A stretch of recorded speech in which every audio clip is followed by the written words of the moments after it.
صاحب یہ ابھی تو عدالت نے حال ہی میں بلکہ چند دن پہلے بھی یہ کہا کہ تحریک انصاف اور پی ایم ایل این مل بیٹھ کے اس ایشو کو ریزالو کریں، مگر ہم نے یہ بھی ہوتے نہیں دیکھا. تو اب کیا مزید آزمائش ہے؟ میں بار بار یہی آپ سے پوچھ رہی ہوں. تمام تر سیاسی کیسز عدالتوں میں چلے گئے ہیں، لیکن بہرحال یہ بھی کہا جاتا ہے کہ چیف جسٹس اسلام آباد ہائی کورٹ نے کہا کہ برائے مہربانی اپنے ایشوز خود ریزالو کیجئے.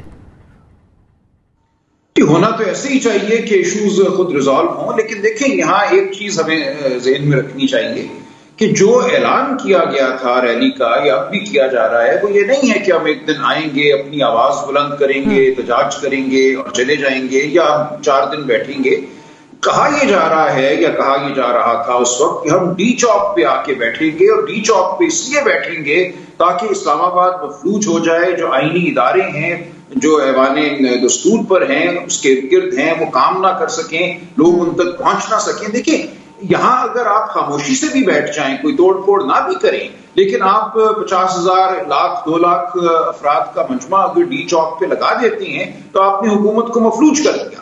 کیسے کوئی حکومت اس کی اجازت دے سکتی ہے؟ اسی لیے ماضی میں عدالتوں نے اور حالیہ ماضی میں بھی یہ کہا کہ آپ H9 چلے جائیے، آپ پارک میں چلے جائیے، پریڈ گراؤنڈ میں چلے جائیے. اگر مقصد صرف یہ ہے کہ ایک مجمع کے ذریعے اپنی آواز کو بلند کرنا ہے اور دنیا کو دکھانا ہے کہ ایک بہت بڑی تعداد جو ہے وہ سراپا احتجاج ہے، تو یہ پریڈ گراؤنڈ میں ہو سکتا ہے، کہ کہیں پہ بھی ہو سکتا ہے جہاں شہر اور حکومت مفلوج نہ ہو.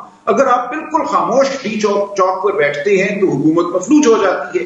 اس لیے تشدد صرف واحد معاملہ نہیں ہے، معاملہ نیت بھی ہے، ارادہ بھی ہے کہ کیا آپ کا یہ ارادہ ہے کہ اس وقت تک آپ شہر کو مفلوج رکھیں جب تک کہ حکومت جو ہے وہ ہار نہ مان جائے، اسمبلی تحلیل نہ ہو جائے. تو یہ چیز میں سمجھتا ہوں اب سپریم کورٹ کو طے کرنا ہوگی کہ کیا کسی پرامن مجمع کو بھی یہ حق حاصل ہے کہ وہ حکومت پر ایسا دباؤ ڈالے جس کے نتیجے میں حکومت مفلوج ہو جائے، شہر مفلوج ہو جائے اور ایک سیاسی جو مقصد ہے اس کا حصول ہو. اس لیے یہ تمام باتیں اب میں توقع کرتا ہوں کہ سپریم کورٹ کے سامنے آئیں گی، کھل کر آئیں گی.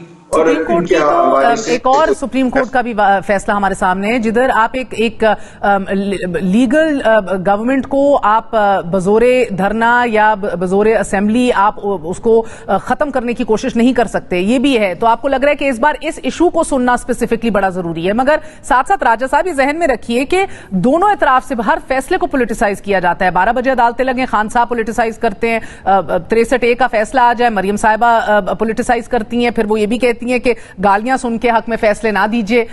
تو ان چیزوں سے اب کس طرح نجات پائی جائے؟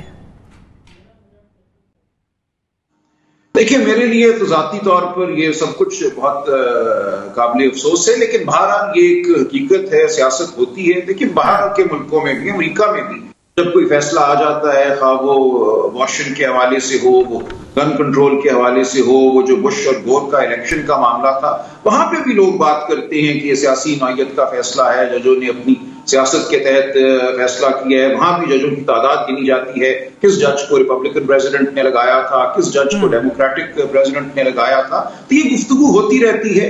ادارے اتنے نازک نہیں ہوتے کہ اس گفتگو کی وجہ سے ان کو کوئی ٹھیس پہنچ جائے یا وہ تاب نہ لا سکیں ایسی گفتگو کی. اب ایک گفتگو ہے وہ ہو رہی ہے، اس کو روکنا بہت مشکل ہے آج کے دور میں، خاص طور سے اب جب کہ ہر چیز آپ کے ہاتھ میں اسمارٹ فون پہ ہے، یوٹیوب پہ ہے، ٹویٹر پہ ہے. تو ان کو ہمیں اب سہنا ہوگا. یہ ایک نئی حقیقت ہے جو ہمارے سامنے آ گئی ہے. علی ظفر صاحب آپ کیا کہیں گے؟ یہ